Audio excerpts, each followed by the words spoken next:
All right, welcome to the 5 a.m. grind. Horace, what's up, man? Nothing much, man. What's up with you? Yeah, it's going well. It's not too bad. It's going. Can't believe we're 3 months into 2021. Actually, yeah. More than 3 months. Huh? More than 3 months, yeah. We're it's April 1st. Yeah, as of this recording. Okay. That's a quarter of the year gone. Yeah, quarter of the year gone. Still can't get rid of COVID, though. For sure. If you see us drinking coffee, we're thinking of being, we record this podcast early. We're not going to reveal what time. It's called the 5 a.m. grind, so you can draw your conclusions from there. But yeah, no, so okay, we're going to have coffees on the side just because, I'm a big coffee drinker. I love coffee. I love coffee too. Switching over from Tim Hortons to McDonald's, I think was a good call. I don't know, for whatever reason. I've always heard that McDonald's coffee was really good, but never really gave it a chance. Dude, I switched over like a few from years Tim Hortons ago, man. Yeah. Yeah, to be honest, I was a bit more of a Starbucks guy, because I like that I'm very basic. Basic? McDonald's is basic. Starbucks ain't basic, man. No, also, I think the reason I don't like Starbucks, I like it once in a while. It's much stronger. It's much stronger, which is what I like. But also, I feel like once I start drinking Starbucks, the day I don't have it, the withdrawal. The withdrawal is insane. Yeah. But overall, the taste is just more chalky. Which one? With Starbucks. Really? Yeah. Even if McDonald's, gritty, no? But McDonald's, you go down to like the States. Yeah. It's chalkier. What do you mean by gritty? I don't know. I find Starbucks, you can sort of taste the grains of the coffee when you're drinking it a little bit. Yeah. This less so. It's more smooth. This is smooth. Yeah. McDonald's. But McDonald's, this is like Canadian McDonald's. Oh, right? So you're saying U.S. McDonald's is different? Yeah, they've got Canadian, American McDonald's and American Tim Hortons. Their entire coffee is just more chalky. It has more of a burnt taste. Interesting. And ours is, I think there's more, what is it, vanilla beans or something? I don't know. I would tell all of our American listeners, come up to Canada, taste the coffee. Apparently it's much better here. Espresso, too. McDonald's has solid espresso. They have good stuff. Their breakfast game is on point. Yeah. On point, that's for sure. Yeah. All right, so for this week's episode, I thought we'd continue last episode's topic, which is if you're not qualified for a job, should you still apply for it? Now, this podcast is very much geared towards job seekers, new graduates looking for a job, just launching their careers, etc. We thought we had a lot to talk about, so that's why we split it into 2 episodes. In the first episode of this series, of this topic, what we covered was, would you apply for a job if you're not qualified for? And then putting ourselves, so Horace and I, into the hiring manager's shoes, and then deciding whether or not we would hire someone who isn't completely qualified for a particular job, right? We had 2 more questions we're going to try and cover in this podcast, and I'm sure we'll have a lot to talk about. And those are, how can you show if you're not completely qualified for a position that you can do the job, right? And we sort of touched on this towards the end of the other podcast, talking about how you can distinguish your application, go beyond a resume, etc. We'll cover some of these topics a bit more. And then last but not least, what are some ideal traits, for a job seeker to have? Like ideal traits, just as you go through your career progression, moving up the ranks, etc. What are some ideal characteristics to have? And maybe last but not least, we'll cover some of the good advice we've received about job seeking, just progression in general, etc.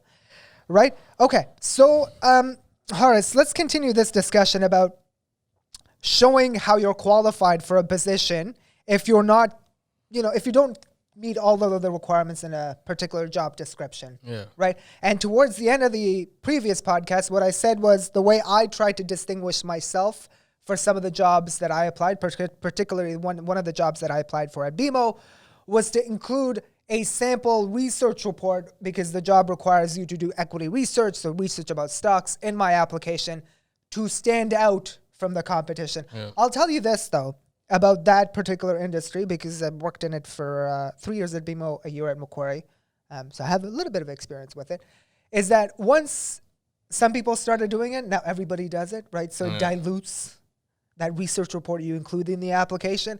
And I think in today's world, the biggest advice I would have is use a website, and just online presence to distinguish yourself. You know, the biggest thing, and it's kind of sad that I realized it so late in my career as well, is if you start creating content and just putting your work out there for the world to see and consume, that is the best way to develop credibility, expertise, show your expertise to hiring managers, to clients, to whomever. It's absolutely crucial to do that. Yeah. I'm not saying that the piece of work you'll put out there will be the best thing, especially if you're doing it as a new job seeker or as a first timer, etc. It might be crap, but that's okay. As long as you keep at it and improve, that's the point of all of this. Yeah. Right? So, I mean, there's a lot to kind of uncover in that part. But before I get into that, I wanted to just backtrack a little bit to what you said earlier. Yeah. How everybody puts in their report and now it dilutes it. Yeah. You know what it is? I think that before, if nobody's put a report in, just the fact that you have a report, it brings it up like, it gives you a lot of brownie points because you're like, okay, this person is really trying. Yeah. Right? It's automatic. But because everybody's doing it does not mean it necessarily dilutes it. Now the thing is like, first of all, report or no report, you better have a really well organized resume. Okay, that doesn't mean that it has to have a lot of information. I'm talking about organized as in it draws my eyes where it needs to go. And in a few sentences, you're basically telling me not your entire life story. You're telling me to read on. Yeah. Okay, give me the chance. That's it. That's all you're trying to do. Then when you look at the report or whatever else it is, right? That is like, whoa. Like, okay, now the report is getting to know this person, right? I'm getting to know you, not the stock or whatever it was that you put on the report as a recommendation, right? It's how are you presenting it to me? What kind of language are you using? It's an experience, right? Because all of that is so important. Language is so important.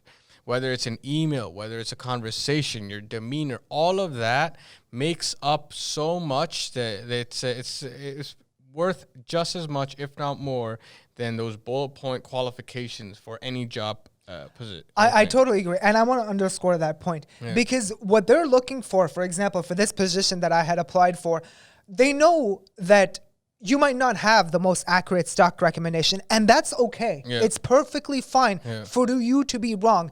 But what isn't acceptable is crappy writing skills, is crappy logic to come up with a recommendation. And that's really what they're looking for. Let's be honest. When you're looking at investment banks, most of the stock recommendations completely wrong. They mostly get it wrong. Like, I'll be completely honest. So if you get it wrong, you're fitting right in. You fit right in. Exactly. Like, they usually, it's true. Like Howard Marks, one of the most famous institutional investors, will say, if you can get 60% of your stock recommendations correct, like your stock calls correct, you are doing better than most people out there who are losing when they invest money in the market, right? Who think they can beat the market but lose money.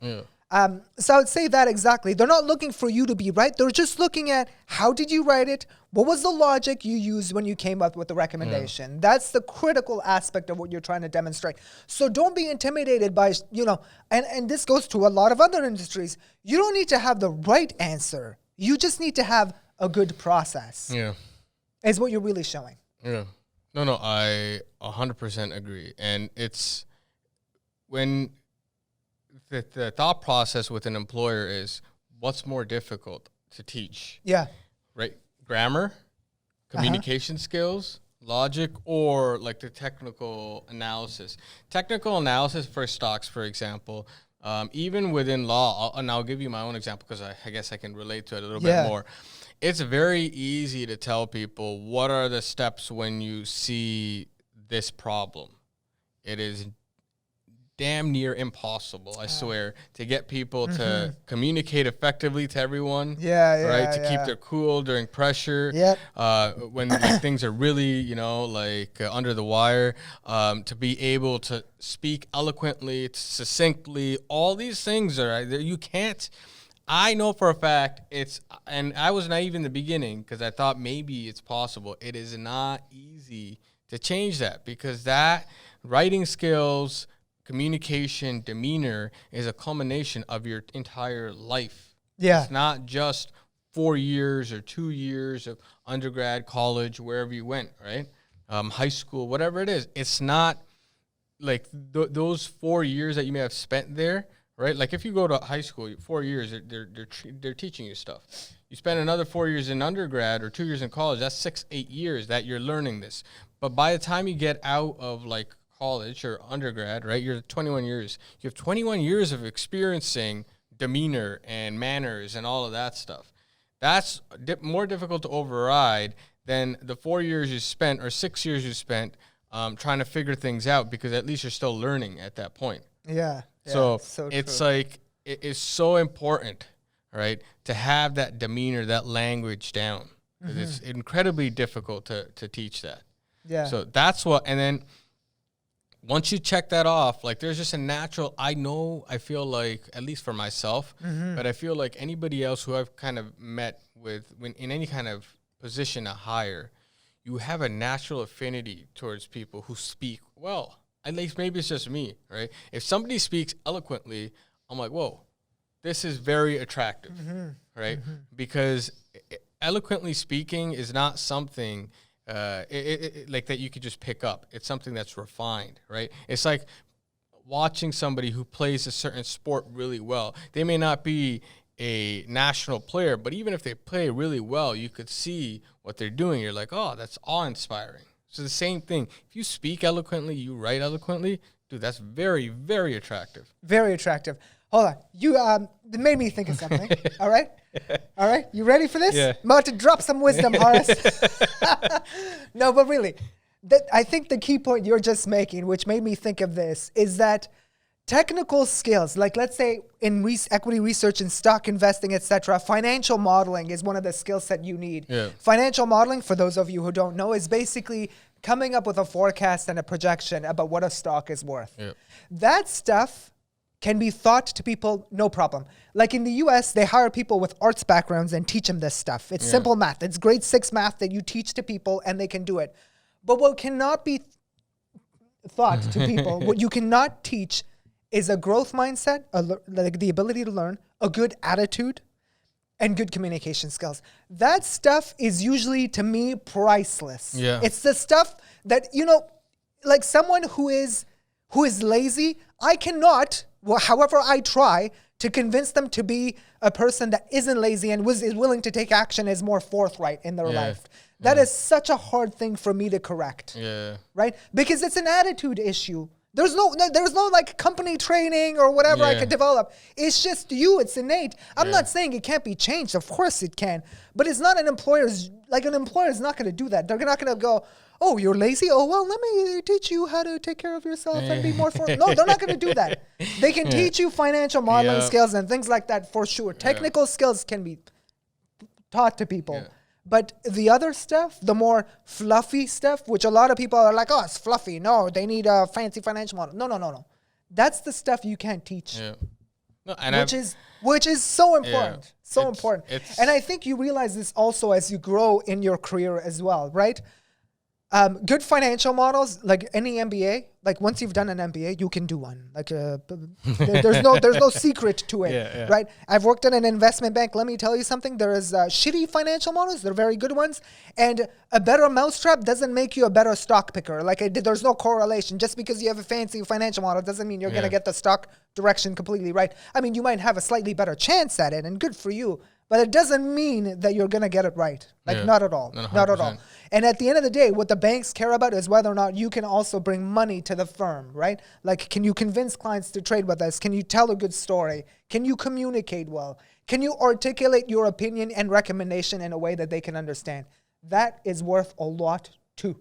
Like, do not dismiss that. Yeah. And in some professions, that stuff is way more important than the technical stuff. I mean, in my profession, because what you're essentially, and we've talked about this before, what you're describing is sales.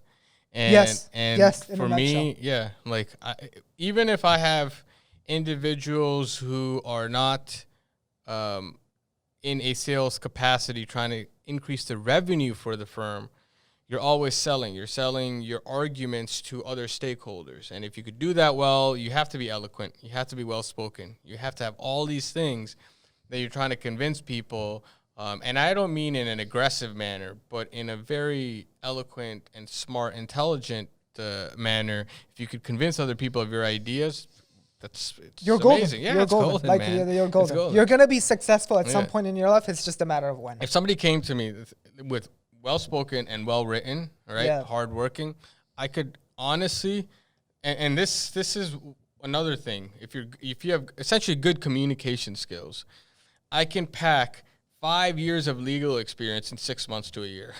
That's how it is. For most people, everybody who is kind of on the lazier end, or maybe some people are not lazy, they're hardworking, but they don't have these other communication skills that sets them back, they will take that 5 years because they need to learn everything quickly. But if you're sharp, strong communication skills, you could have no legal background, and I can give you 5 years of experience in a year. Yeah. Because if you're running through it, right, you're like, boom, boom, boom, this is what's happening, and your mind is working at a certain level, I would take that guy any day.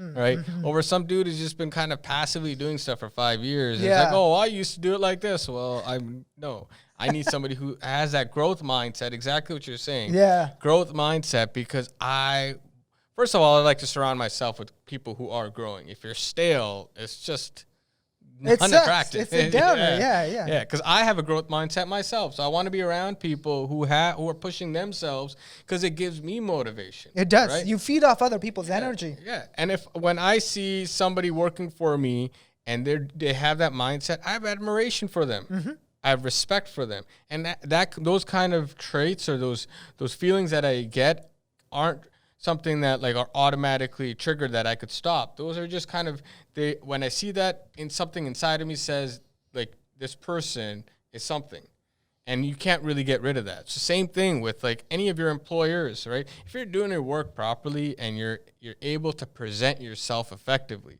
again, communication skills, presentation skills, they're naturally going to start feeling a certain way towards you. Yeah. Right? There is going to be that admiration. Yeah. No, 100%. And I think we're covering the other question I wanted to cover here. We're sort of answering it.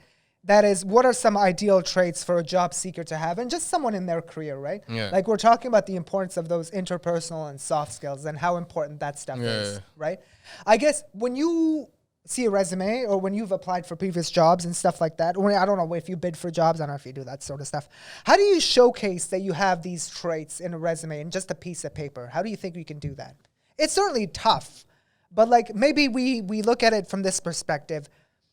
What really makes a good resume? You know, what makes you, because you said something to the effect that when I see a resume, you know, if it's written in a certain way and if it has certain explanations that make me want to prod further and learn further, I get interested, right? Yeah. How do you have that little teaser in a resume that makes a hiring manager want to be like, I want to learn more. I want to meet this person. I would say, dude, I'm like organization, man. Yeah. Like it doesn't, because some of these resumes, just the way you present. Man, like some of these resumes, they're going a little too crazy. I understand graphic designers sometimes can put up templates with like 3 columns and there's colors and all this other nonsense going on, man. Like, and I'm just like, where the heck am I supposed to look at? Yeah. Right? Because like you have like, there's some resumes I've gotten, there's columns on each end and the information's in the middle. Right. Like, it may look nice when you're creating it because you're like, oh my God, there's like so much going on and I can explain so much. No, that's not good because there's just way too much going on. You could put your name at the top, right? If you put your name at the top, and you put like even a paragraph, few lines, right, that about yourself. If you could describe yourself, I'm just saying hypothetically, like 3 sentences, right? And then, I'm not going to read those 3 sentences right away. I'm not going to lie, right? But then underneath that, you have your education, or depending on where you are in your career, you have your experience first, where you worked, your title, and give me like 3 lines on what you did. Yeah. Right? And if you give me 3 of those and that's good enough, then I'm going to go read the paragraph at the top, right? But if I don't see that, and the reason I say don't put the paragraph at the bottom is because if I look at those and I like those, I don't know there's a paragraph because I might not get to the bottom. Yeah. You know what I mean? Yeah. So that's it. That is it. I don't need a list of like, oh my God, these are my qualities.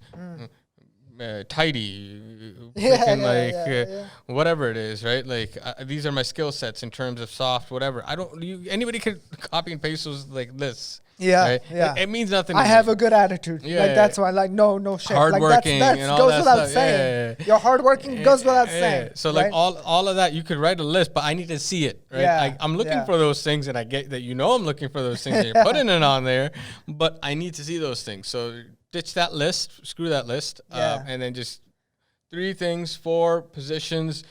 And what you did, and even possibly how you changed it. This is what I was thinking there. Yeah, I think so too. Like the thing I would go with a resume is try and list achievements of how you helped develop something or improve something, and that's certainly hard to do. And I understand it requires a little bit of thinking. And to be honest, what I would say, even when I applied for like the job that I have now, some of the previous jobs I've had, my resume sort of evolved. I had one copy that I did, which I thought was good.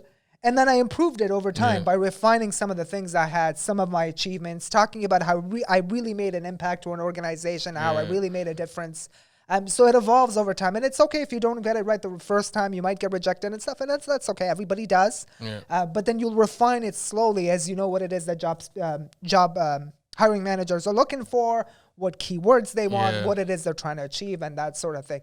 The other thing I wanted to impart, Horace, to a lot of fresh graduates and job seekers is this. Make yourself interesting. No, seriously.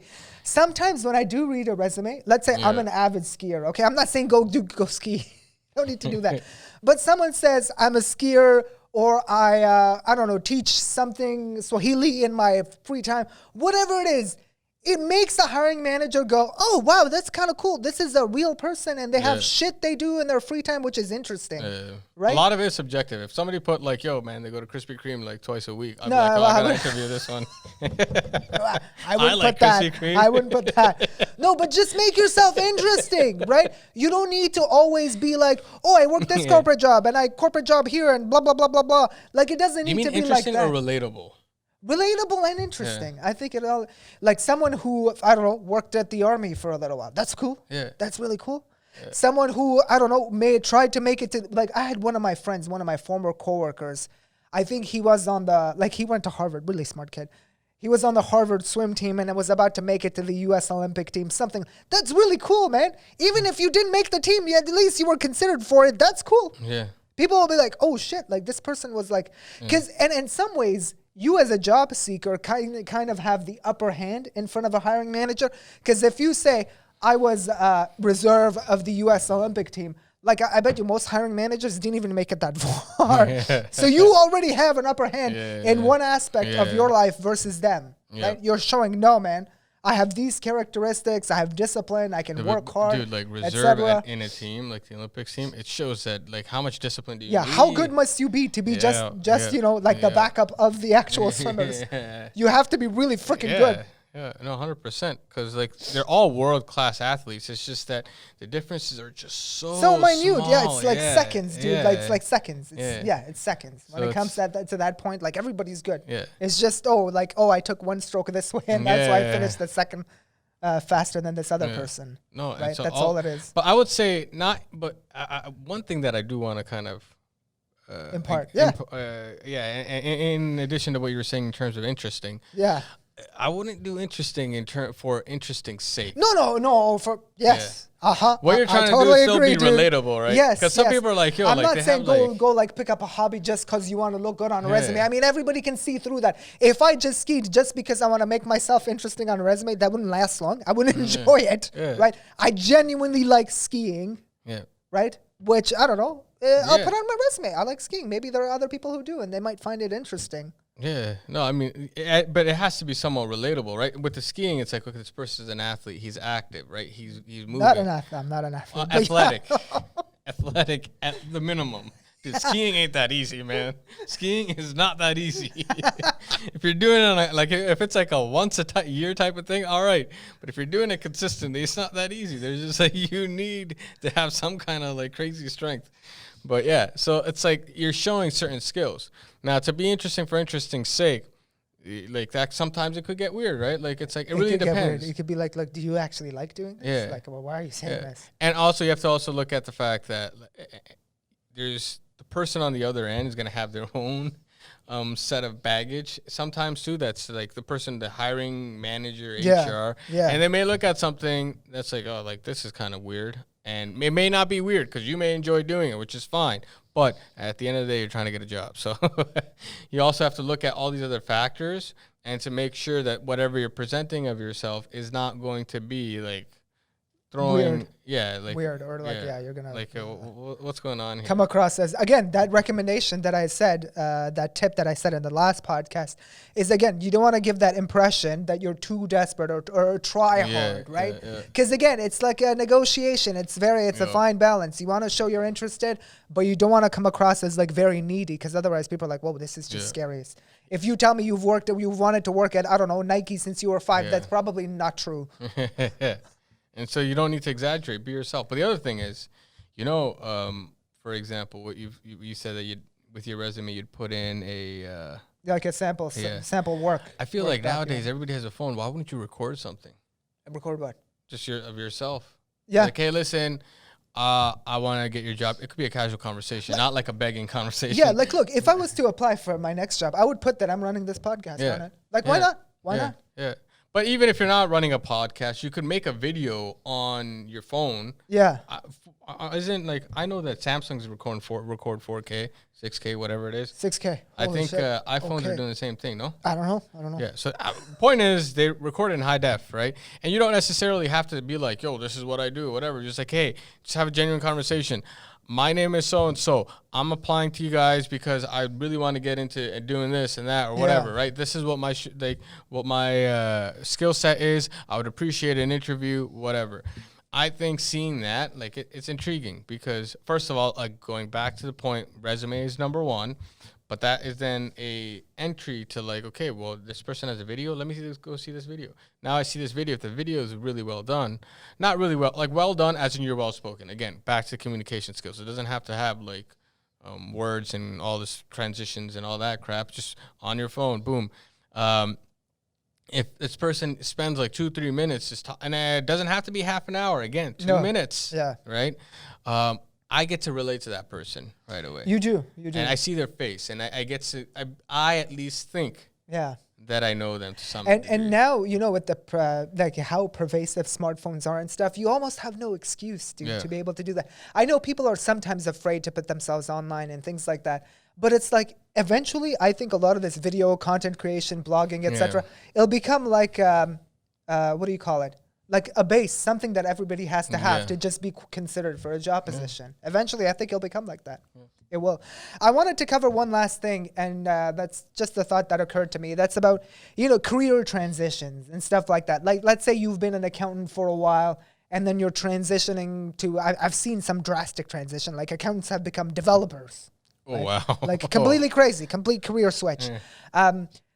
I did a bit of a transition myself. That's working from accounting to like capital markets and finance. A lot of people who don't know anything about finance and accounting might be like, well, it's the same thing. It's not. It was a pretty tough transition for me to make. But I would say is that, sometimes, and I know hiring managers are going to hate me for saying this, a lot of hiring managers sometimes, and especially tends to be recruiters, they want to box you in and be like, you're an accountant, therefore you must be an accountant for 70 years of your life. Right? That's completely messed up. And that's to say to a lot of job seekers, right? If you're in a job right now that you don't like or pursuing a path that you don't like, you can always switch. You can always make that change by showing how your skills are transferable to another industry. That's one. And the other number two thing is like what we've discussed throughout these 2 episodes, is showcase how your experience, your knowledge is applicable to that other industry. And there are many tools to be able to do that. There's work you can create, online, content creation online, stuff like that. Becoming an authority, like let's say you want to go into design, graphic design. You could start a blog about it and write concepts about designs and things like that. And it doesn't need to be very fancy or at an expert level. It could be just basic stuff, right? Where you show people you have an authority in something, and that way you can make that transition from one career path to another. I agree. 100%. All right. Yeah, this has been great. 2 episodes just talking about resumes, job applications, and stuff like that. There's a lot to cover in this topic. Yeah, there is. A lot to cover indeed. But if you guys have any other subjects or topics you want us to talk about, you leave it in the comments below. Yeah, drop a comment and we'll be happy to cover it. All right. All right. Take care, guys. Take care. We'll see you on the next one.